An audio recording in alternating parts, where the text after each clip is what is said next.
લક્ષ્ય ન્યૂઝ, એક નજર, એક લક્ષ્ય. લીંબડી પોલીસ સ્ટેશન ખાતે ડીએસપીની અધ્યક્ષતામાં શાંતિ સમિતિની બેઠક યોજાઈ. બેઠકમાં ખાસ કરીને લીંબડીમાં ટ્રાફિકને લઈને રજૂઆત કરવામાં આવી હતી. અલગ અલગ જ્ઞાતિના આગેવાનો, હોદ્દેદારો સહિતનાઓ બેઠકમાં રહ્યા ઉપસ્થિત. ક્ષત્રિય સમાજના આગેવાનોને શાંતિ સમિતિની બેઠક અંગે પોલીસ દ્વારા જાણ કરવામાં ન આવતી હોવાનો આક્ષેપ કરાયો છે. DSP doctor Girishkumar Pandya, DYSP વિશાલ રબારી સહિતના અધિકારીઓ અને સ્ટાફ ઉપસ્થિત રહ્યા હતા. બ્રિજેશ ત્રિવેદી, સુરેન્દ્રનગર.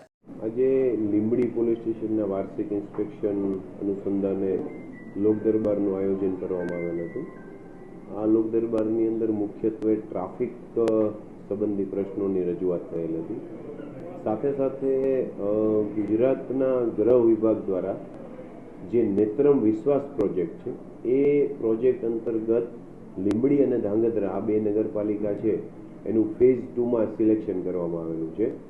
એટલે લીંબડી નગરપાલિકા વિસ્તારની અંદર લગભગ 100થી વધુ કેમેરાઓ છે, એનું કામ લગભગ પૂર્ણ થઈ ગયેલ છે અને ટૂંક સમયની અંદર આ કેમેરાઓ છે કાર્યરત થશે અને એનો જે લાભ છે એ ગુનાઓને ઉકેલમાં, ટ્રાફિક સંબંધી પ્રશ્નો છે એના માટે થઈ અને લીંબડીના લોકોને મળશે.